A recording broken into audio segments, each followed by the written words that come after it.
आप सभी को एग्जाम नैनो चैनल में हार्दिक स्वागत है। आज से जो है आपका पूरा सप्ताह बचा हुआ है, या कह सकते हैं कि ये जो पूरा साल आपका लास्ट ईयर है 2024 का, इसमें हम लोग टोटली डिस्कस करेंगे जेटेट का प्रीवियस ईयर क्वेश्चंस को। तो आज की सेशन में हम लोग डिस्कस करेंगे 2015 में आए हुए सीडीपी का क्वेश्चन। उसी टाइप से आपका इंग्लिश का भी देखने को मिलेगा, मैथ का भी देखने को मिलेगा और सोशल साइंस का भी देखने को मिलेगा। तो चलिए हम लोग सेशन की शुरुआत करते हैं। एक क्वेश्चन आपका पूछा गया था 2015 में, और ये सारे क्वेश्चन जो है आपका प्रीवियस ईयर बेस्ड है। तो पूछा जा रहा है आपसे कि शैशवावस्था की अवधि, यानी कि इसको इंग्लिश में इन्फेंसी कहते हैं। अगर किसी को दिक्कत हो रहा है इसमें तो इंग्लिश भी हम लिखते चलेंगे कि इन्फेंसी का जो पीरियड है वो कितना साल से कितना साल तक को हम लोग इन्फेंसी के पीरियड के नाम से जानते हैं। तो हम लोग क्या जानते हैं कि जो ह्यूमन है, जो मानव है, इसका जो लाइफ साइकिल है डिफरेंट डिफरेंट स्टेज में इसको बांटा गया है अकॉर्डिंग इन चाइल्ड डेवलपमेंट। पहला जो स्टेज होता है, पहले को हम लोग क्या कहते हैं, इन्फेंसी के नाम से जानते हैं। इन्फेंसी के बाद से कौन सा स्टेज आता है? इन्फेंसी के बाद आता है आपका चाइल्डहुड आता है। क्या आता है? बचपन, चाइल्डहुड आता है। चाइल्डहुड के बाद आपका क्या आ जाता है? किशोरावस्था आता है, यानी कि एडोलसेंस आ जाएगा आपका। एडोलसेंस हो गया। एडोलसेंस के बाद जो स्टेज आता है उसे हम लोग एडल्टहुड के नाम से जानते हैं। तो ये टोटल 4 स्टेज में आपका पूरा का पूरा ह्यूमन लाइफ साइकिल को बांटा गया है। और आपसे पूछा जा रहा है कि जो इन्फेंसी की पीरियड है, इन्फेंसी कितना साल से कितने साल तक के बच्चों को हम लोग इन्फेंसी के नाम से जानते हैं। तो जन्म से लेकर के 2 साल तक जब बच्चे की आयु होती है तो उसे हम लोग इन्फेंसी पीरियड या इन्फेंसी स्टेज के नाम से जानते हैं। तो यहाँ आपको क्लियर हुआ इन्फेंसी का डेफिनेशन। इन्फेंसी में आदमी क्या क्या कर सकता है और इस टाइम बच्चे क्या क्या सीखते हैं। अगर आपसे पूछा जाए कि जब बच्चे इन्फेंसी स्टेज में होता है तो बच्चे क्या क्या सीखते हैं, तो हम लोग सभी जानते हैं बच्चे बैठना सीखता है। धीरे धीरे वो क्या बैठ सकते हैं अपने आप बिना कोई सपोर्ट का। फिर वो खड़ा होना सीखता है इसी टाइम पीरियड में 2 साल तक के। उसके बाद क्या, वो क्रॉल करने भी स्टार्ट कर देता है। तो ये टोटल काम वो सीखता है कब? जब वो इन्फेंसी स्टेज में होता है। इसके साथ साथ इन्फेंसी स्टेज में हम लोगों को लैंग्वेज डेवलपमेंट देखने को मिलता है। और क्या देखने को मिलता है? बच्चा इमोशनली कनेक्ट होना स्टार्ट कर देता है, तो यानी कि इमोशनल डेवलपमेंट देखने को मिलता है। साथ ही साथ बच्चे जो है अपने माँ बाप को पहचानने लगते हैं, यानी कि सोशल डेवलपमेंट भी उसका होने लगता है। उसके बाद कौन कौन सा डेवलपमेंट होता है? फिर होता है उसका फिजिकल डेवलपमेंट। धीरे धीरे बच्चे का मांसपेशी वगैरह जो है वो विकास करना शुरू कर देता है। और इसी के साथ साथ कॉग्निटिव डेवलपमेंट यानी सीडी, कॉग्निटिव डेवलपमेंट भी देखने को मिलता है हम लोगों को किस स्टेज में? इन्फेंसी पीरियड में। तो इतना डिटेल में क्यों डिस्कस कर रहे हैं? क्योंकि आपका ये सारे क्वेश्चन प्रीवियस ईयर क्वेश्चन है और यहाँ से क्वेश्चन फ्रेम हो सकता है। Let's move to the next question. Next question आपसे पूछा जा रहा है कि पियाजे के अनुसार 2 से 7 साल की उम्र का बच्चा संज्ञानात्मक विकास के डैश चरण में होता है। यानी संज्ञानात्मक विकास बोले तो कॉग्निटिव डेवलपमेंट, इसका मतलब हो गया कॉग्निटिव डेवलपमेंट। तो क्वेश्चन को ध्यान से पढ़ेंगे और उसका आंसर देने की आप प्रयास करेंगे। कॉग्निटिव डेवलपमेंट यानी कि पियाजे के अकॉर्डिंग, अब डिफरेंट डिफरेंट साइकोलॉजिस्ट के अकॉर्डिंग जो ईयर है वो चेंज होते रहता है। कोई 2 से 7 साल बोलेंगे, कोई कम बोलेंगे, कोई ज़्यादा बोलेंगे।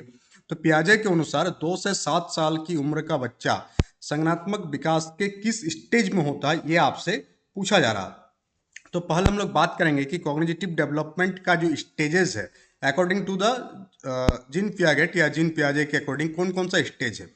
पहला स्टेज आपका सेंसरी मोटर स्टेज। कौन सा motor stage? Sensory motor stage. तो पहला आप याद रखिएगा, सेंसरी मोटर स्टेज। ये जो सेंसरी मोटर स्टेज है ये जन्म से लेकर के कब तक होती है? जन्म से लेकर के 2 साल तक के आयु वर्ग को किस स्टेज में रखा है? Sensory motor stage, cognitive development का। सेकंड क्या है? उसके बाद जो स्टेज है उसे हम लोग बोलते हैं प्री ऑपरेशनल स्टेज। क्या कहा जाता है उसको? Pre operational stage. और एग्जाम में आपसे पूछा जा सकता है कि प्री ऑपरेशनल स्टेज का जो आयु वर्ग है, कहाँ से कौन सा साल तक को हम लोग प्री ऑपरेशनल स्टेज के नाम से जानते हैं। तो 2 से लेकर के 7 साल तक का टाइम पीरियड को हम लोग प्री ऑपरेशनल स्टेज के नाम से जानते हैं। फिर आपका आता है कॉन्क्रीट ऑपरेशनल। क्या आता है? Concrete operational stage, concrete operational stage. और ये सारे स्टेज कॉग्निटिव डेवलपमेंट का स्टेज है जो कि जीन पियाजे के द्वारा आपका दिया गया है। 7 से लेकर के 11th ईयर तक का एज ग्रुप को हम लोग डालते हैं कॉन्क्रीट, यहाँ पर टी छूट गया, कॉन्क्रीट ऑपरेशनल स्टेज में आता है ये। फिर आपका आता है फॉर्मल ऑपरेशनल स्टेज। तो जीन पियाजे के अकॉर्डिंग टोटल कॉग्निटिव डेवलपमेंट का कितना स्टेज दिया गया है? तो टोटल 4 स्टेज दिया गया। कितना दिया गया? 11 ईयर्स एंड अबव। यानी 11 ईयर्स से अबव के जो जो भी व्यक्ति का कॉग्निटिव डेवलपमेंट होगा वो किस स्टेज में आएगा? वो आपका फॉर्मल ऑपरेशनल स्टेज में आएगा। तो टोटल कितना स्टेज दिया गया? टोटल 4 स्टेज दिया गया। किसके द्वारा? जीन पियाजे के द्वारा। और यहाँ पूछा था आपसे 2 से 7 साल, यानी कि प्री ऑपरेशनल स्टेज। कौन सा स्टेज आपका? प्री ऑपरेशनल स्टेज, यानी कि पूर्व संक्रियात्मक चरण में होता है। तो यहाँ आपका क्लियर हो गया कि जीन पियाजे के अकॉर्डिंग कॉग्निटिव डेवलपमेंट का जो स्टेजेस है वो टोटल 4 स्टेज है। सेंसरी मोटर स्टेज जन्म से लेकर के 2 साल हो गया। प्री ऑपरेशनल स्टेज 2 से लेकर के 7 साल हो गया। कॉन्क्रीट ऑपरेशनल स्टेज 7 से लेकर के 11 साल तक हो गया। और formal operational stage 11th year से अबव का जो भी एज है वो आपका फॉर्मल ऑपरेशनल स्टेज में आपका काउंट होगा। Move to the question number 3। Session अच्छा लग रहा तो सेशन को लाइक शेयर जरूर कीजिएगा, और नोट्स वगैरह के लिए आप एप्लीकेशन को डाउनलोड कर सकते हैं। क्वेश्चन नंबर 3 आपसे पूछा जा रहा है, विकास यानी कि डेवलपमेंट डैश से डैश तक बढ़ता है। चारों ऑप्शन आप देखेंगे तो आप ध्यान से देखेंगे तो आप इसका आंसर कर सकते हैं। विकास यानी कि डेवलपमेंट। तो एक क्वेश्चन बार बार आता है कि डेवलपमेंट एंड ग्रोथ में क्या डिफरेंस होता है? ग्रोथ एंड डेवलपमेंट, पहला ही चैप्टर जो आप लोगों को पढ़ाए थे ग्रोथ एंड डेवलपमेंट, वहाँ हम लोग डिटेल में डिस्कस किए थे कि आपका ग्रोथ और डेवलपमेंट में क्या डिफरेंस होता है। अब आप लोग कमेंट बॉक्स में कमेंट करके बताइएगा कि आखिर ये ग्रोथ और डेवलपमेंट में क्या अंतर होता है। थोड़ा थोड़ा हम भी यहाँ पर आपको बता देते हैं कि ग्रोथ जो है वो किस चीज़ को रिफर करता है। ग्रोथ रिफर करता है वेट, यानी कि किसी व्यक्ति का अगर वजन में बढ़ोतरी हो रहा है, इंक्रीज इन वेट हम लोग लिख सकते हैं इसमें, कि ग्रोथ में क्या होते हैं, इंक्रीज इन वेट देखते हैं हम लोग। उसका हाइट, हाइट में अगर चेंज हो रही है तो हाइट अगर उसका बढ़ रहा है तो उसका ग्रोथ पॉजिटिव हो रहा है। और कोई भी बॉडी का चेंजेस को हम लोग ग्रोथ में रेफर करते हैं। बट डेवलपमेंट में हम लोग क्या देखते हैं कि इसमें पर्सनैलिटी अगर चेंज हो रहा है, क्या चेंज हो रहा है? पर्सनैलिटी चेंज हो गया, इमोशनल एस्पेक्ट हो गया, ये सारे चीजें आपका किस में काउंट होगा? डेवलपमेंट में काउंट होगा, विकास में काउंट होगा। यानी कि इसमें हम लोग क्या लिख सकते हैं एक वर्ड में कि क्वालिटेटिव चेंज। क्वालिटेटिव चेंज जो होती है वो आपका डेवलपमेंट में काउंट होगा, बट वेट में इंक्रीज हो रहा, हाइट में इंक्रीज हो रहा, ये सारा आपका ग्रोथ में काउंट होगा। तो जो विकास होता है, डेवलपमेंट होता है, ये आपका सामान्य से विशिष्ट की ओर होता है। किधर होता है? जनरलिटी टू स्पेसिफिटी, एक प्रिंसिपल भी है, उसको हम लोग किस नाम से जानते हैं? Principle of generality to specificity. यानी कि विकास जो होती है आपका सामान्य से विशिष्ट की ओर होता है। ये एक थ्योरी भी है आपका, क्योंकि हम लोग क्या देखते हैं, बच्चा पहले क्या सीखता है? बच्चा पहले छोटा छोटा चीजों को हाथ से पकड़ना सीखता है, तो वो एक सामान्य छोटा छोटा चीजों को पकड़ना सीखता है, कलर पहचानना सीखता है, और फिर धीरे धीरे उसका जो डेवलपमेंट होती है, विकास होती है, फिर वो कैलकुलस वगैरह भी सॉल्व करने स्टार्ट कर देता है। और जब भी आप सीडीपी पढ़ेंगे तो एक चीज हम बार बार बोलते हैं कि आप अपने आप को एग्जाम्पल में रखेंगे कि जब आप बच्चे थे तो किस प्रकार विकास किए होंगे, या आपके घर में कोई बच्चे हैं तो उसको देखकर भी आप सीडीपी को बहुत हद तक समझ सकते हैं। अब ये एक बहुत ही मोस्ट इंपॉर्टेंट क्वेश्चन है, और बार बार इस टाइप के क्वेश्चन एग्जाम में पूछा जाता है, चाहे आपका सीटेट का एग्जाम में हो, जेटेट के एग्जाम में हो, कोई भी टेट एग्जाम में। क्वेश्चन को आप ध्यान से पढ़ेंगे। क्वेश्चन पूछा जा रहा है आपसे कि जब वयस्क प्रदर्शन के संभावित स्तर से प्रदर्शन के वर्तमान स्तर तक बच्चे की प्रगति को सुविधाजनक बनाने के लिए प्रदान की जाने वाली सहायता को समायोजित करते हुए क्या कहा जाता है? यानी कि कोई स्टूडेंट है, कोई बच्चा, कोई चाइल्ड है, अब उस चाइल्ड को कोई भी नया न्यू नॉलेज एक्वायर करना है। क्या करना है उसको? न्यू नॉलेज, कोई नया नॉलेज, कोई भी नया चीज उसको सीखना है, नया नॉलेज उसको एक्वायर करना है। अब उस नया नॉलेज को एक्वायर करने में उसको कोई वयस्क व्यक्ति क्या कर रहा है? उसको हेल्प कर रहा है, कोई एडल्ट उसको हेल्प कर रहा है। तो इस प्रोसेस को हम लोग किस नाम से जानते हैं? तो इसे हम लोग स्कैफोल्डिंग के नाम से जानते हैं। किस नाम से जानते हैं इसे? हम लोग स्कैफोल्डिंग के नाम से जानते हैं, स्कैफोल्डिंग। और स्कैफोल्डिंग से बार बार एग्जाम में क्वेश्चन पूछा जाता है कि व्हाट इज स्कैफोल्डिंग। तो स्कैफोल्डिंग क्या है? किसी भी बच्चा को कोई नया चीज अगर सीखना है और सीखने में कोई एडल्ट व्यक्ति या उस टॉपिक का जानकार व्यक्ति उसको सिखा रहा है, तो वो एडल्ट या वो व्यक्ति क्या कर रहा है? उस बच्चे को स्कैफोल्डिंग प्रदान कर रहा है। इसी को हम लोग स्कैफोल्डिंग के नाम से जानते हैं।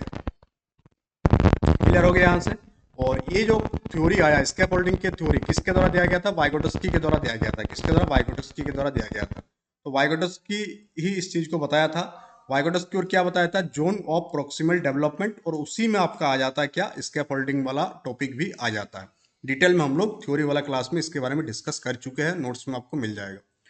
क्वेश्चन नंबर 5 आपसे क्या पूछा जा रहा है कि नई जानकारी को शामिल करने के लिए मौजूदा स्कीमा को बदलने की प्रक्रिया को क्या कहते हैं? यानी कि मौजूदा स्कीमा मतलब एग्जिस्टिंग स्कीमा। मौजूदा स्कीमा की इंग्लिश में हम लोग क्या लिख सकते हैं, एग्जिस्टिंग, यानी जो नॉलेज उसके पास ऑलरेडी है। जो नॉलेज, कोई बच्चा है उसको मान लेते हैं कि उस बच्चे को आपको क्या सिखाना है, मल्टीप्लिकेशन सिखाना, उसको आपको गुना सिखाना है, मल्टीप्लाई करना सिखाना है। बट गुना सिखाने से पहले उसके पास किस चीज़ का नॉलेज है, उसको ऐड करने के नॉलेज है, जोड़ना कैसे जोड़ा जाता है इस चीज़ का उसके पास नॉलेज है। तो मौजूदा स्कीमा को बदल करके जो ऐड करने की नॉलेज उसके पास है, उस चीज़ को बदल करके आप क्या सिखाना चाह रहे हो उसको, मल्टीप्लिकेशन, यानी गुना करने की प्रोसेस आप सिखा रहे हैं। तो इस प्रोसेस को हम लोग किस नाम से जानते हैं, तो इसको हम लोग कहते हैं एकोमोडेशन। क्या कहते हैं इसको, समायोजन। इसको हम लोग एकोमोडेशन के नाम से जानते हैं, हिंदी में इसे समायोजन कहते हैं। तो इंग्लिश में इसे कहा जाता है एकोमोडेशन। क्या कहा जाता है, एकोमोडेशन। तो यहाँ से आपको क्लियर हुआ चीज़ें, इसको हम लोग एकोमोडेशन के नाम से जानते हैं। तो यहाँ तक चीज़ें क्लियर हुआ। क्वेश्चन नंबर 5 कि कोई एग्जिस्टिंग स्कीमा है और आप उस एग्जिस्टिंग स्कीमा में चेंज लाना चाहते हैं या नया कोई चीज़ सिखाना चाहते हैं, तो नया इन्फॉर्मेशन आप ऐड करेंगे और नया इन्फॉर्मेशन को जब ऐड करेंगे तो बच्चा उस चीज़ को सीख जाएगा। तो इस चीज़ को हम लोग कहते हैं एकोमोडेशन। क्या कहते हैं उसको, एकोमोडेशन, यानी कि समायोजन। क्वेश्चन नंबर 6 आपसे पूछा जा रहा है कि चाइल्ड सेंटर्ड एजुकेशन में क्या शामिल है। बाल केंद्रित शिक्षा मतलब चाइल्ड सेंटर्ड एजुकेशन। तो चाइल्ड सेंटर्ड एजुकेशन में क्या शामिल है कि बच्चे एक कोने में बैठे, तो ये चाइल्ड सेंटर्ड नहीं होगा। प्रतिबंधित वातावरण में शिक्षण, एक ऐसा इन्वायरमेंट में आप टीचिंग लर्निंग कर रहे हैं जहाँ क्या है, प्रतिबंधित है, रेस्ट्रिक्टेड है, तो वो बाल केंद्रित शिक्षा में शामिल नहीं होगा। फिर ऐसी गतिविधियां जिनमें खेलना शामिल नहीं है, ये भी नहीं होगा। बच्चों के लिए प्रायोगिक गतिविधियां, ये आपका सही आंसर हो जाएगा कि हैंड टू हैंड एक्टिविटी अगर आप बच्चों को करा रहे हैं तो वो आपका चाइल्ड सेंटर्ड एजुकेशन का एग्जाम्पल आ जाएगा। हैंड्स ऑन एक्टिविटीज यानी हैंड टू हैंड एक्टिविटीज, ये आपका किस में आएगा, चाइल्ड सेंटर्ड एजुकेशन में ये आपका शामिल हो जाएगा। Move to the question number 7। और क्वेश्चन नंबर 7 आपसे पूछा जा रहा है कि मध्य बाल्यावस्था यानी कि मिडिल चाइल्डहुड। तो मिडिल चाइल्डहुड में जब बच्चा किस स्टेज में होता है, मिडिल चाइल्डहुड के स्टेज में होता है, तब बच्चे का सबसे बड़ा क्या खासियत होता है। उससे पहले अगर आपसे पूछा जाए कि मिडिल चाइल्डहुड का एज लिमिट क्या होती है, तो 9 से लेकर के 11 ईयर्स का एज लिमिट को हम लोग मिडिल चाइल्डहुड यानी मध्य बाल्यावस्था के नाम से जानते हैं।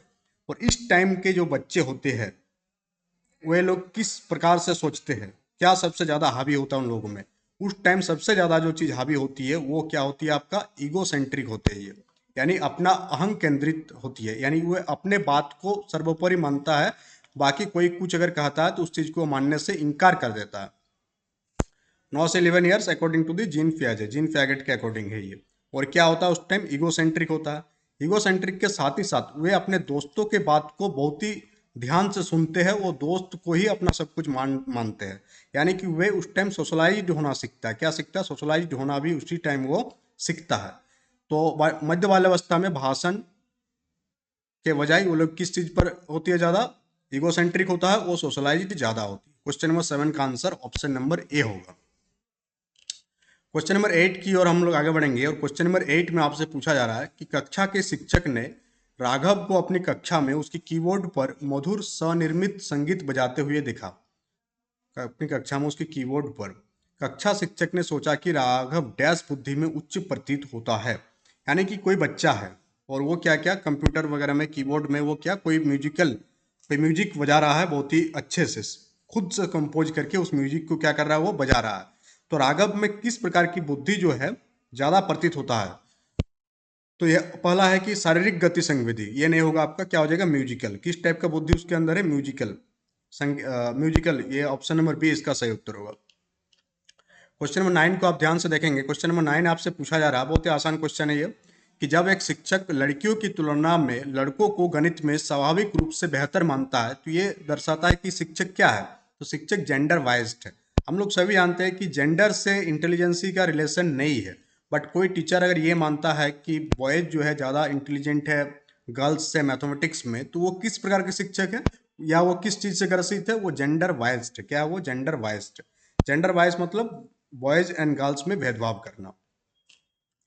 क्वेश्चन नंबर 10 आपसे पूछा जा रहा है कि जो समावेशी शिक्षा है जिसे हम लोग इंक्लूसिव एजुकेशन के नाम से जानते हैं, किस नाम से जानते हैं, इंक्लूसिव एजुकेशन, इंक्लूसिव एजुकेशन।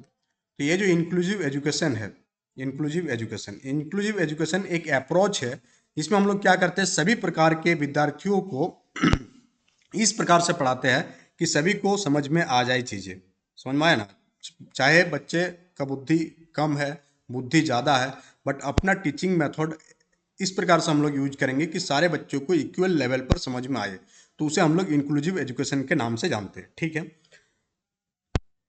यानी कि बच्चा का स्ट्रेंथ वीकनेस दोनों को देखे बिना हम लोग सेम चीज के आधार पर उसको क्या शिक्षा प्रदान करेंगे। क्वेश्चन क्या पूछा जा रहा है कि समावेशी शिक्षा मानती है कि हमें डैश को बदलना चाहिए, डैश को यज्ञ बनाने के लिए किस चीज को हमको बदलना चाहिए।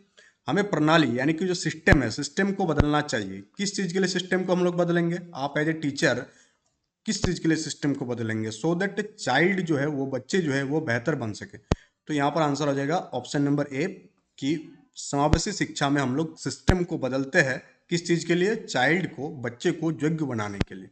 तो क्वेश्चन नंबर 10 का आंसर आपका ऑप्शन नंबर ए हो जाएगा। Move to the question number 11, और क्वेश्चन नंबर 11 आपसे पूछा जा रहा है यहाँ पर कि बच्चों में ज्ञान उत्पन्न करने और अर्थ बनाने की क्षमता होती है। हम लोग क्या जानते हैं कि कोई भी बच्चा जो होती है उसके अंदर क्या किस चीज का पोटेंशियल होती है? नॉलेज वो क्रिएट कर सकते हैं और किसी भी चीज का मीनिंग वो बना सकते हैं। ये क्षमता बच्चों में जन्मजात होती है, हर एक बच्चे में होती है। इस दृष्टिकोण से एक शिक्षक की भूमिका क्या है? तो एक शिक्षक की भूमिका एज ए फैसिलिटेटर क्या है? शिक्षक, टीचर क्या है? टीचर एक फैसिलिटेटर है, उसको इंग्लिश में हम लिख दे रहे हैं फैसिलिटेटर, यानी समन्वयक है। ऑप्शन नंबर बी इसका एकदम बिल्कुल सही उत्तर हो जाएगा।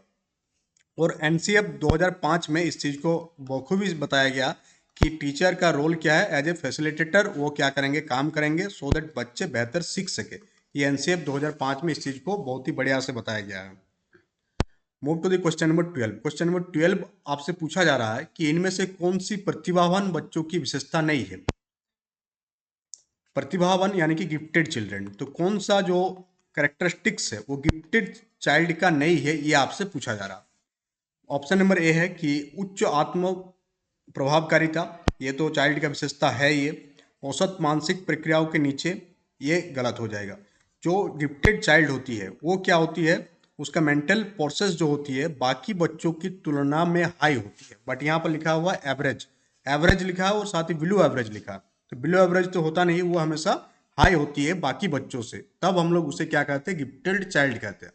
आप देखे होंगे आप ही के क्लास में हो सकता है 30 का बैच है, 30 के बैच में एक दो बच्चे आपको ऐसे मिल जाएंगे जो बाकी 28 से जल्दी चीज़ों को पकड़ पा रहा होगा, जल्दी चीज़ों को समझ रहा होगा, ज़्यादा एक्टिव है, तो उसे हम लोग, और बाकी और फील्ड में भी वो बेहतर प्रदर्शित करते हैं, यानी पढ़ाई के साथ साथ खेल वगैरह में भी। तो उस टाइप के चाइल्ड को हम लोग गिफ्टेड चाइल्ड का नाम देते हैं। क्वेश्चन नंबर 13 आपसे पूछा जा रहा है यहाँ पर कि कोहल वर्ग के सिद्धांत के पूर्व पारंपरिक स्तर के अनुसार नैतिक निर्णय लेते समय इनमें से किसके लिए एक व्यक्तिगत परिवर्तन होगा? एक मोरल डिसीजन लेने के लिए आपका क्या चीज आपको करना होगा? तो मोरल डिसीजन, व्यक्तिगत परिवर्तन, नैतिक निर्णय। नैतिक निर्णय यानी कि मोरल डिसीजन, इसका जो पीडीएफ है पूरा का पूरा हिंदी में बनाना जो है वो थोड़ा सा हमें को खुद खराब लग रहा है, क्योंकि इसका हिंदी जो है ना बहुत ही क्लिष्ट है। अगर आप देखेंगे सीडीपी सबसे बेहतर आपका इंग्लिश में ही समझ में आता है, बट यहाँ पर हम लोग पीडीएफ को पहले ही बना दिया था, तो ये आपका हिंदी में ही है, इसको हम ट्रांसलेट कर देंगे, टेंशन मत लीजिए। यानी मोरल डिसीजन लेते टाइम क्या पूछा जा रहा है, फिर से एक बार देखेंगे कि जब बच्चा प्री कन्वेंशनल स्टेज होगा, किस स्टेज में होगा? वो प्री कन्वेंशनल स्टेज में होगा, और उस टाइम अगर वो मोरल डिसीजन लेगा, उस टाइम क्या लेगा? वो कोई मोरल डिसीजन लेगा, तो किस चीज का व्यक्तिगत परिवर्तन होगा? तो इसका आंसर आपका हो जाएगा कि इसमें संभावित दंड को वो शामिल कर लेगा मोरल डिसीजन लेते टाइम।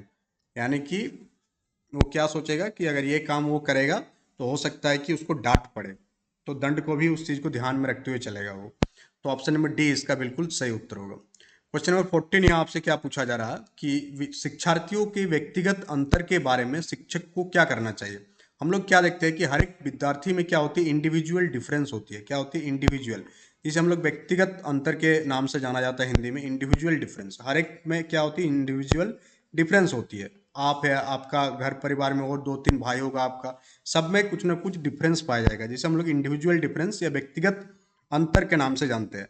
तो इस केस में एक शिक्षक को क्या करना चाहिए? तो एक शिक्षक को क्या करना होगा कि विभिन्न प्रकार की अधिगम की स्थिति हम लोग प्रदान करेंगे, वैरायटी ऑफ लर्निंग सिचुएशन हम लोग प्रोवाइड करेंगे, सो दैट हर एक बच्चा क्या करे? चीजों को समझ पाए according to their individual differences. Option number D इसका बिल्कुल सही उत्तर होगा। क्वेश्चन नंबर 15 आपसे यहाँ पूछा जा रहा है कि इनमें से कौन सा बाल विकास का सिद्धांत नहीं है, कौन सा जो है आपका इंग्लिश में क्या हो जाएगा ये, which one of the following is not the principle of child development, कौन सा प्रिंसिपल नहीं है किसका, चाइल्ड डेवलपमेंट का। तो पहला है कि विकास के सभी क्षेत्र महत्वपूर्ण है, यानी कि डेवलपमेंट का हर एक एरिया क्या इंपॉर्टेंट है, तो ये तो आपका सिद्धांत है। फिर वो ऑप्शन है कि सभी विकास परिपक्वता और अनुभव की परस्पर क्रिया के परिणाम स्वरूप होती है, यानी all development results from N interaction of maturation experience, ये भी बात सही है, बाल विकास का सिद्धांत में काउंट होगा आपका। सभी विकास और अधिगम यानी कि डेवलपमेंट एंड लर्निंग जो है ये डिफरेंट डिफरेंट रेट पर क्या होती है, आगे बढ़ती है, ये भी सही है। बट यहाँ आप देखेंगे तो लिखा हुआ है कि सभी विकास और अधिगम एक समान दर से आगे बढ़ता है, ये गलत है आपका। हम लोगों का जो डेवलपमेंट और लर्निंग होती है ये एक समान रेट से आगे नहीं बढ़ता, किसी का डेवलपमेंट किसी और स्टेज मतलब सेम एज ग्रुप में आप देखेंगे सब दो बच्चा है, दोनों का एज 12 ईयर्स है, कितना है 12 ईयर्स है, बट दोनों का जो डेवलपमेंट और लर्निंग का ग्राफ है, हो सकता है कि बहुत ही तेजी से सीख रहा होगा, डेवलपमेंट भी तेजी से हो रहा, लर्निंग भी तेजी से हो रहा, बट नेक्स्ट बच्चा का क्या हो सकता है, दोनों ही चीज जो है डाउन हो सकती है, यानी कि सेम रेट पर ही आगे नहीं बढ़ता, अलग अलग दर पर, डिफरेंट डिफरेंट रेट पर, यानी कि डिफरेंट रेट पर क्या होती है, ये आगे बढ़ती है। क्वेश्चन नंबर 16 आपसे यहाँ पूछा जा रहा है कि निम्नलिखित में से कौन सा एक मूल्यांकन करने का सबसे प्रभावी तरीका है, यानी कि इनमें से कौन सा असेसमेंट करने का सबसे बेस्ट इफेक्टिव वे है असेसमेंट। तो एक क्वेश्चन आपका असेसमेंट से जरूर पूछा जाएगा आपका एग्जाम में, जो नेक्स्ट आपका जेटेट होगा, तो कौन सा है, ध्यान से आप देखेंगे कि शिक्षण अधिगम में मूल्यांकन एक अंतर्निहित प्रक्रिया है, यानी टीचिंग लर्निंग में जो असेसमेंट है कि ये क्या आपका इनबिल्ट प्रोसेस है, अगर आप टीचिंग से जुड़े हुए हैं और सिर्फ आप पढ़ा रहे हैं बट आप असेसमेंट नहीं कर रहे हैं, तो आप देख पाएंगे कि आप जो भी चीज़ पढ़ा रहे हैं बच्चे धीरे धीरे भूलते भी जाएंगे, और आप ये जान नहीं पाएंगे कि बच्चे का लर्निंग लेवल कितना हुआ, यानी कितना चीज़ वो सीख पाया। तो ऐसा हम लोग कह सकते हैं कि ये क्या आपका इनबिल्ट प्रोसेस है, असेसमेंट किसका, टीचिंग लर्निंग का एक इनबिल्ट प्रोसेस है। तो ऑप्शन नंबर ए आपका बिल्कुल सही उत्तर हो जाएगा आपका। असेसमेंट क्या है, इनबिल्ट प्रोसेस है किसका, टीचिंग और लर्निंग का। क्वेश्चन नंबर 17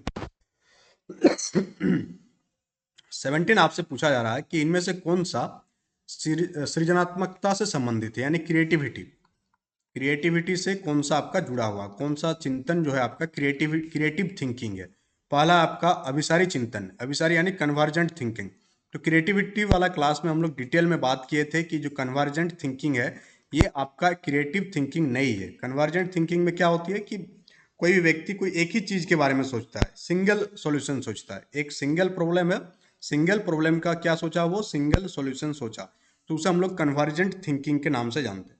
उसी टाइप से आपका आता है एक ईगोसेंट्रिक थिंकिंग। ईगोसेंट्रिक थिंकिंग क्या होता है कि वो कोई भी चीज सोच रहा होगा तो वो उसमें अहंकार उसका बीच में आ जाएगा। बट अगर हम लोग बात करें डाइवर्जेंट थिंकिंग, जिसे हम लोग अपसारी चिंतन के नाम से जानते हैं, इसे इंग्लिश में कहते हैं डाइवर्जेंट थिंकिंग। तो ये डाइवर्जेंट थिंकिंग जो है ये आपका क्या है, क्रिएटिविटी का एक एग्जाम्पल है। तो डाइवर्जेंट थिंकिंग में क्या होती है, प्रॉब्लम एक है, क्या प्रॉब्लम एक है, ये पी है, ये सॉल्यूशन है, बट वो उसका मल्टीपल सॉल्यूशन सोचता है, क्या सोचता है, उसका मल्टीपल सॉल्यूशन सोचता है, तो उसको हम लोग डाइवर्जेंट थिंकिंग के नाम से जानते हैं। और ये जो आपका डाइवर्जेंट थिंकिंग है ये क्या है, क्रिएटिविटी से रिलेटेड है। वही व्यक्ति क्रिएटिव है जो एक प्रॉब्लम का मल्टीपल सॉल्यूशन सोच कर रखा है। जैसे आप भी क्रिएटिव है, आप एक प्रॉब्लम का आप हो सकते हैं 3 4 5 मल्टीपल सॉल्यूशन आप सोच के रखे होंगे, आप खाली एक ही चीज पर फोकस नहीं है, हो सकता है कि आप टीचिंग एग्जाम्स के साथ साथ बाकी एग्जाम्स का भी तैयारी कर रहे होंगे, तो ये आपका एक डाइवर्जेंट थिंकिंग, आपको डाइवर्जेंट थिंकिंग का एक एग्जाम्पल है। क्वेश्चन नंबर 18 आपसे पूछा जा रहा कि बच्चों के बारे में इनमें से किस कथन से वाइगोटस्की सहमत होंगे। तो वाइगोटस्की का जो डेवलप थ्योरीज है, सोशियो कल्चरल थ्योरी, किसका द्वारा दिया गया, वाइगोटस्की के द्वारा दिया गया। और उन्होंने क्या कहा कि बच्चे जो है वो किस माध्यम से बेहतर सीखता है, जब बच्चा इंटरेक्शन करता है किसके साथ, समाज के साथ, सोशल इंटरेक्शन, बच्चा का जब क्या होती है, सोशल इंटरेक्शन होता है, तो वो बेहतर सीख पाता है, ये वाइगोटस्की के द्वारा कहा गया। सोशल इंटरेक्शन बहुत ही इंपॉर्टेंट है बच्चा का ओवरऑल डेवलपमेंट में। तो ये आंसर ऑप्शन नंबर डी हो जाएगा कि बच्चे साथियों और वयस्कों के साथ सामाजिक संपर्क के माध्यम से सीखते हैं, ये वाइगोटस्की का थ्योरी है। क्वेश्चन नंबर 19 आपसे पूछा जा रहा है कि चिल्ड्रन आर यानी बच्चे किस प्रकार के होते हैं। तो हम लोग सभी जानते हैं कि बच्चे क्या होते हैं, क्यूरियस होती है, जिज्ञासु प्राणी होते हैं, जो अपने स्वयं के तर्क और क्षमता का उपयोग अपने आसपास की दुनिया को पता लगाने के लिए करते हैं। अब आप एक 4 5 साल के छोटे बच्चे के सामने बैठ जाइए तो देखिएगा वो आप पूछेगा, उसको आप पार्क लेके जाइए घुमाने के लिए, तो पार्क में जाके ही उसके दिमाग में सारा चीज़ जैसे ही वो देखेगा तो वो क्वेश्चन करना स्टार्ट करेंगे कि ये फूल का रंग पीला क्यों है, इसका रंग लाल क्यों है, गिलहरी कहाँ से आया, पर घर में गिलहरी क्यों नहीं है। तो इस टाइप के जो क्वेश्चन बच्चे के माइंड में जनरेट होता है, क्यों होता है, क्योंकि वे क्यूरियस होता है और वो जितना नॉलेज उसके पास है, जो एग्जिस्टिंग स्कीमा उसके पास है, उसी के अकॉर्डिंग वो चीज़ों को समझने की कोशिश करता है। क्वेश्चन नंबर 20 आपसे क्या पूछा जा रहा है कि बच्चों की त्रुटियों के बारे में कौन सा कथन यहाँ पर आपका सही है। यानी कोई बच्चा क्या करता है, मिस्टेक करता है, कोई बच्चा क्या करता है, एरर करता है। त्रुटि को हम लोग मिस्टेक नहीं कहेंगे या एरर कहेंगे। तो कोई बच्चा अगर कोई गलती करता है तो क्या है, वो लर्निंग का हिस्सा है। ऐसा हो ही नहीं सकता है कि कोई चीज़ आप सीख रहे हैं और आपसे गलती नहीं हो रहा हो। आपसे गलती जरूर होगा। अगर आप कोई चीज़ आप सीख रहे हैं तो ये आपका क्या है, लर्निंग प्रोसेस का एक पार्ट है। तो एरर क्या है, लर्निंग प्रोसेस का एक पार्ट है। भले नेगेटिव वर्ड दिख रहा है बट ये पार्ट है लर्निंग प्रोसेस का। 21 आपसे क्या पूछा जा रहा है कि एक शिक्षक को यह सुनिश्चित करने की आवश्यकता है कि उसकी कक्षा के सभी शिक्षार्थी स्वीकार और मूल्यवान महसूस करते हैं। ऐसा करने के लिए शिक्षक को क्या करना चाहिए। यानी कि आप एक क्लास का क्लास टीचर है और वो वहाँ पर जितने भी बच्चे विद्यार्थी है आपका, वो क्या अपने आप में क्या वैल्यूएबल सोचता है अपने आप को। तो ऐसा वो कब सोचेगा, कब थिंकिंग करेगा, जब आप उस टाइप की चीज़ों को आप सिखाएंगे उसको, उस टाइप की चीज़ों को आप पढ़ाएंगे। यानी कि अपने छात्रों की सामाजिक और सांस्कृतिक पृष्ठभूमि को जाने और कक्षा में विभिन्न विचारों को प्रोत्साहित करें।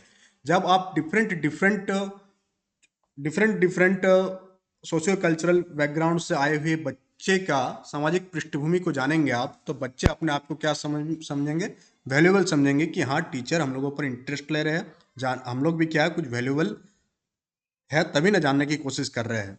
तो ऑप्शन नंबर सी यहाँ बिल्कुल सही उत्तर है। क्वेश्चन नंबर 22 आपसे पूछा जा रहा है कि सुरेश को आमतौर पर शांत कमरे में अकेले अध्ययन करना पसंद है। बहुत सारे बच्चे होंगे, आप लोगों में से बहुत कोई होंगे जो एक सिंगल रूम में अकेले स्टडी करना क्या है वो पसंद करता है। जबकि एक दूसरा लड़का है जिसका नाम है मदन, वो दोस्तों के साथ ग्रुप स्टडी करना पसंद करता है। तो यहाँ पर क्या है, एक बच्चा है जो ग्रुप स्टडी करता है और दूसरा बच्चा है जो अकेले पढ़ता है। इसकी वजह से दोनों के बीच में क्या अंतर है, यानी सुरेश और मदन में किस चीज का अंतर है, तो लर्निंग स्टाइल का अंतर है। यानी दोनों का जो अधिगम करने की शैली है, स्टाइल है, सीखने का लर्निंग का स्टाइल है, वो क्या अलग अलग है।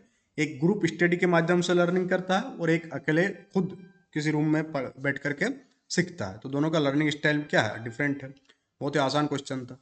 23 आपसे पूछा जा रहा है कि जो सामान्य बुद्धिमत्ता यानी कि नॉर्मल इंटेलिजेंसी वाला बच्चा है, कोई क्या है, नॉर्मल इंटेलिजेंसी। सामान्य बुद्धिमत्ता यानी कि नॉर्मल इंटेलिजेंसी, कोई नॉर्मल इंटेलिजेंसी वाला बच्चा है। अब क्वेश्चन क्या पूछा जा रहा है पहले देख लेते हैं। तो सामान्य बुद्धिमत्ता वाला बच्चा भाषा पढ़ने और समझने में कठिनाई दिखाता है। कोई एक नॉर्मल इंटेलिजेंसी वाला बच्चा है जो लैंग्वेज को पढ़ने में और लैंग्वेज को समझने में क्या है, उसको डिफिकल्टी आ रही है। तो ये किस चीज को इंडिकेट कर रहा है कि उस बच्चा में किस चीज का क्या बीमारी हो सकती है। तो उसको क्या हो सकती है, डिसलेक्सिया हो सकती है।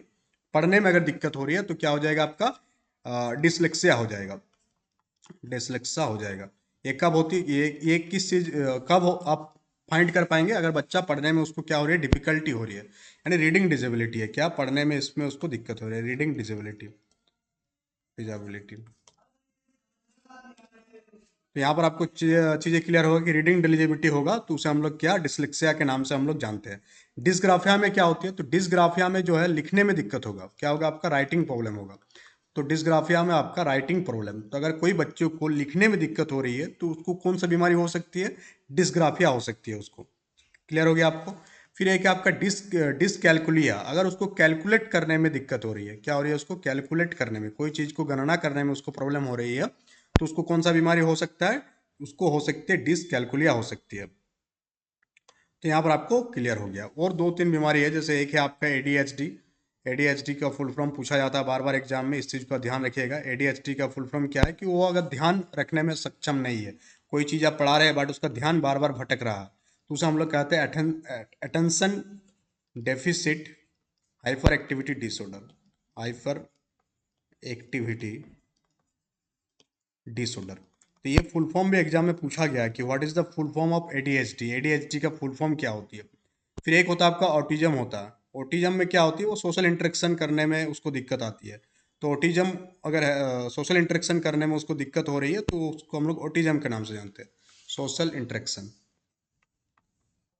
तो यहाँ तक चीज़ें आपको क्लियर हो गई। क्वेश्चन नंबर 24 की ओर हम लोग आगे बढ़ेंगे। 24 आपसे पूछा जा रहा है यहाँ पर कि बच्चों को काम देना एक प्रभावी शैक्षणिक रणनीति है, क्योंकि जैसे हम लोग बच्चों को होमवर्क वगैरह देते हैं या जब क्लास के टाइम में ही, ऐसा नहीं कि आप आए लेक्चर, जैसे हम यहाँ पढ़ा रहे थे, ये लेक्चर मेथड है।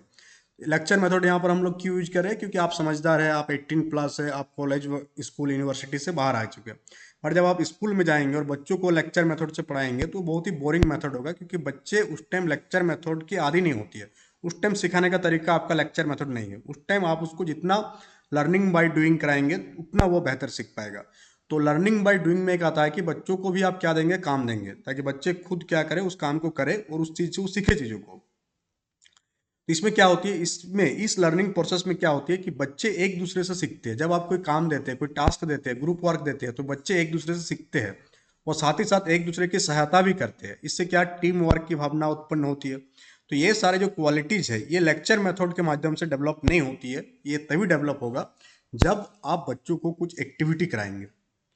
क्लियर हुआ आपको। लेक्चर मेथड में भी एक्टिविटी क्या होती है, क्योंकि आप बड़े हो गए तो आप टेस्ट सीरीज लगा सकते हैं, वो आपका एक्टिविटी हो जाएगा। क्लियर हो रही चीजें, आपको समझ में आ रही है। 24 का आंसर ऑप्शन नंबर बी हो जाएगा। Move to the question number 25। 25 आपसे पूछा पूछा जा रहा है कि निम्नलिखित में से कौन सा समाजीकरण का प्राथमिक एजेंट है। समाजीकरण यानी कि सोशलाइजेशन। तो सोशलाइजेशन का कितना एजेंट है, पहले भी बात की है, बहुत बार बात की है, और एक क्वेश्चन पूछ ही लिया जाता है। आपको लगता होगा कि बहुत ही आसान टॉपिक है, क्वेश्चन यहाँ से नहीं पूछा जाएगा, बट पूछ ही लिया जाता है। तो दो एजेंट, दो है, एक है प्राइमरी एजेंट, कितना है, एक प्राइमरी एजेंट हो गया और दूसरा हो गया आपका सेकेंडरी। इसे हम लोग प्राइमरी सोशलाइजेशन के भी नाम से जानते हैं, primary and secondary, and secondary, primary and secondary socialisation या एजेंट, सोशलाइजेशन या एजेंट। तो प्राइमरी एजेंट में आपका क्या क्या आ जाता है, या प्राइमरी सोशलाइजेशन में, प्राइमरी सोशलाइजेशन में बच्चे का जो पीयर ग्रुप है वो प्राइमरी सोशलाइजेशन में आ जाएगा। उसके साथ साथ उसका फैमिली आ जाएगा, क्या आ जाएगा, उसका माता पिता आ जाएगा, फैमिली आ जाएगा, ये सारा आपका प्राइमरी एजेंट है। और हम लोग सेकेंडरी की बात करेंगे तो सेकेंडरी जैसे थोड़ा बच्चा बड़ा होती है तो स्कूल, सॉरी यहाँ पीयर नहीं आएगा, पीयर इधर आएगा, एक मिनट। तो फैमिली जो है आपका प्राइमरी में आएगा, फैमिली क्या आ जाएगा, प्राइमरी में आ जाएगा। फिर सेकेंडरी में क्या आ जाएगा, जब वो बड़ा होता है तो बच्चे का जो फ्रेंड होता है, पीयर ग्रुप होता है, वो उसका सेकेंडरी में आता है। फिर आपका स्कूल हो गया, स्कूल आपका किस में आएगा, सेकेंडरी एजेंट में काउंट होगा। तो कौन पूछा जा रहा है कि कौन सा आपका प्राइमरी एजेंट का पार्ट है, तो फैमिली, फैमिली आपका प्राइमरी एजेंट का पार्ट है। ऑप्शन नंबर डी इसका सही उत्तर हो जाएगा। 26 आपसे क्या पूछा जा रहा है कि इनमें से कौन सी रणनीति यानी कि कौन सा स्ट्रेटेजी एक प्राथमिक विद्यालय के शिक्षक को अपने छात्रों को प्रेरित करने के लिए अपनानी चाहिए। यानी कि एक प्राइमरी स्कूल का आप टीचर है और अपने छात्रों को आप मोटिवेट करेंगे, क्या करेंगे आप, मोटिवेट। तो मोटिवेशन वाला चैप्टर से क्वेश्चन लिया गया है, तो ये बहुत ही मोटिवेट आप करना चाहते हैं, तो आप क्या करेंगे, तो बच्चों को उसकी रुचि के अनुसार लक्ष्य निर्धारित करने में मदद करें और उसी के अनुरूप काम करने में सहायता करें। जब जैसे आप सचिन तेंदुलकर का एग्जाम्पल आप ले सकते हैं, वो सचिन तेंदुलकर का एग्जाम्पल आप ले सकते हैं। तो सचिन तेंदुलकर आखिर क्यों क्रिकेट में इतने महान बने, क्योंकि उनका जो इंटरेस्ट था वो शुरुआत से क्या था, क्रिकेट से था। और उस टाइम उनके जो टीचर होंगे ये लोग इस चीज़ों को समझेंगे, समझ गए होंगे और उसी फील्ड में वो आगे बढ़े। तो आप देख पाए कि ऑल ओवर वर्ल्ड में अपना नाम दर्ज किए। बट वही सचिन तेंदुलकर को अगर आप इंजीनियर बना देते, डॉक्टर बना देते, तो मैं भी उतना बेहतर नहीं कर सकते थे जितना वो क्रिकेटर बनकर किए। तो ऑप्शन नंबर बी यहाँ बिल्कुल सही उत्तर होगा। क्वेश्चन नंबर 27 आपसे पूछा जा रहा है कि बच्चे कैसे सीखते हैं, यानी हाउ चिल्ड्रन लर्न। इस कथन के संबंध में कौन सा सही नहीं है। पहला है कि बच्चा तब सीखते हैं जब वो संज्ञानात्मक रूप से तैयार होते हैं। सही बात है, जब वो कॉग्निटिव रूप से कॉग्निटिवली रेडी होती है तो ही बच्चा क्या सीखने के प्रोसेस स्टार्ट होती है। साथ ही साथ बच्चे एक तरीके से नहीं सीखते, अलग अलग तरीके से बच्चे सीखते हैं। सीखने की जो स्टाइल है, प्रोसेस है, हर एक बच्चे का अलग अलग होता है और वो हमेशा चेंज होती रहती है। सी है कि बच्चे सीखते हैं क्योंकि वे स्वाभाविक रूप से प्रेरित होती है। बच्चे इसलिए सीखते हैं क्योंकि वो नेचुरली क्या होती है, मोटिवेटेड होती है। फिर है बच्चे कक्षा में ही सीखते हैं, जो कि आपका गलत स्टेटमेंट है। ऐसा नहीं है कि बच्चा सिर्फ और सिर्फ स्कूल जाएगा तो ही चीज़ें सीख सकता है, या जब वो क्लास करेगा तो ही सीख सकता है। वो अपने आसपास के वातावरण से सोशल इंटरेक्शन करके भी बहुत सारी चीज़ों को सीखते हैं, फैमिली से भी सीखते हैं। तो ऑप्शन नंबर डी 27 का सही उत्तर हो जाएगा। 28 आपसे पूछा जा रहा है कि जनसंचार माध्यम, जिसे हम लोग मास मीडिया के नाम से जानते हैं, मास मीडिया क्या है, सोशलाइजेशन का एक बहुत ही इंपॉर्टेंट इंस्टीट्यूट है या एक इम्पोर्टेंट एजेंसी है किसका, सोशलाइजेशन का, क्या, मास मीडिया। तो इनमें से कौन सा सबसे उपयुक्त कथन पूछा जा रहा है आपसे। तो जनसंचार माध्यमों की पहुंच क्या बढ़ रही है, हम लोग क्या देख रहे हैं, धीरे धीरे मास मीडिया बढ़ रही है। आज के डेट में जितना स्प्रेड किया मास मीडिया, उतना हम लोगों के टाइम में स्प्रेड नहीं हुआ था जब हम लोग कॉलेज वगैरह में पढ़ते थे। बट आज आप क्या देख पा रहे हैं कि हर एक इंफॉर्मेशन आपका जो है मोबाइल में आपको मिल जा रहा है, आपके पास अवेलेबल है, 24/7 अवेलेबल है। और जनसंचार माध्यम बिहेवियर, मूल्य और मान्यताओं को क्या करते हैं, प्रभावित करते हैं। ऑप्शन नंबर बी यहाँ बिल्कुल आपका सही उत्तर होगा। 29 आपसे पूछा जा रहा है कि नेचर वर्सेस नर्चर, काफी इंपॉर्टेंट और इंटरेस्टिंग टॉपिक है। जब हम इसका क्लास लिए थे तो लगता आधा घंटा हम बात किए थे इस पर कि नेचर वर्सेस नर्चर दोनों में से कौन सबसे ज्यादा इंपॉर्टेंट है, कौन सबसे ज्यादा इंपॉर्टेंट रोल प्ले करता है बच्चा का डेवलपमेंट में। तो at the end of the day अगर इन दोनों के बीच में आप डिस्कस करेंगे तो दोनों का ही इंपॉर्टेंट रोल है, दोनों का बराबर रोल है। जितना नेचर का रोल है उतना ही नर्चर का भी रोल है। तो यहाँ पूछा जा रहा है कि प्रकृति पोषण विवाद में प्रकृति से क्या तात्पर्य, what does mean nature, nature से क्या मतलब है, यही पूछा जा रहा है ना आपसे। हाँ नेचर, तो नेचर क्या चीज को रिप्रेजेंट करता है, तो नेचर जो है आपका जैविक यानी कि बायोलॉजिकल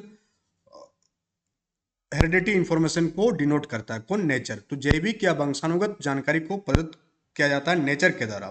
और नर्चर क्या करता है, तो नर्चर आपका इन्वायरमेंट, नर्चर क्या करता है, इन्वायरमेंटल इंफॉर्मेशन को कोडिंग करता है।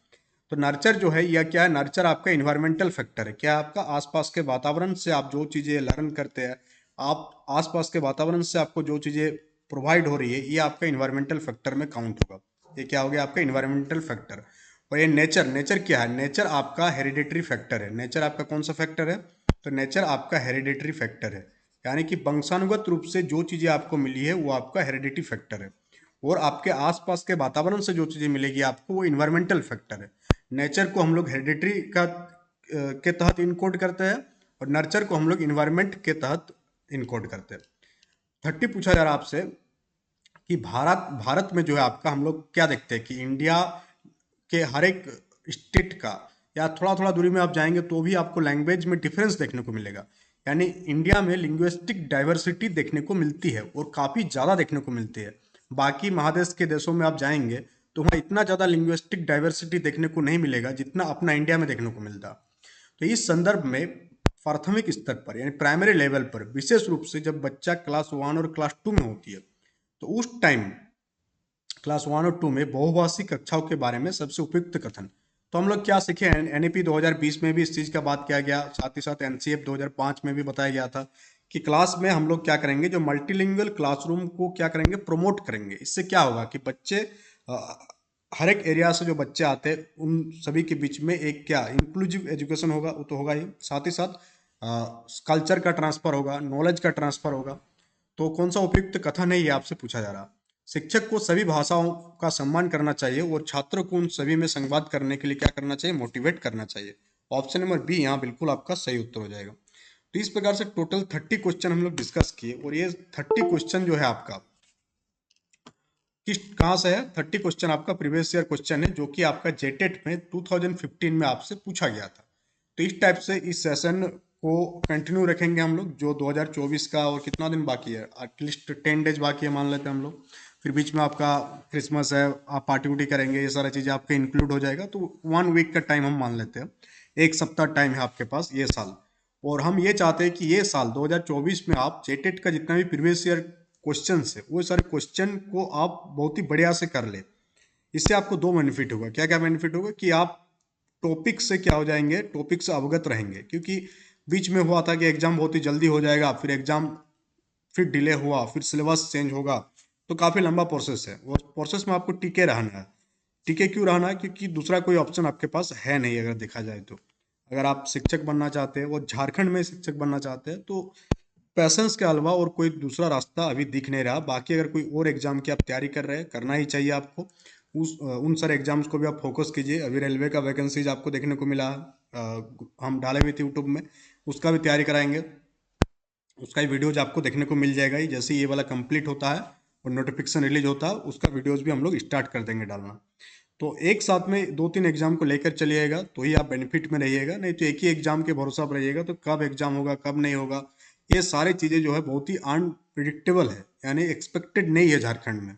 बाकी अगर हम लोग बात करें सीटेट का एग्ज़ाम साल में 2 बार हो जाता है ऑल ओवर इंडिया में, और जेटेट पिछले 8 साल से लटक ही रहा। तो इन सारी चीज़ों को ध्यान में रखते हुए आप चीज़ों को आगे लेकर जाएंगे तो आपके लिए बेहतर होगा, आपके घर परिवार के लिए बेहतर होगा, समाज के लिए बेहतर होगा, राज्य के लिए भी बेहतर होगा।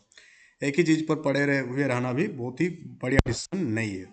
तो that's all for today. Thank you for attending the session. Let's meet in the next session. Thank you.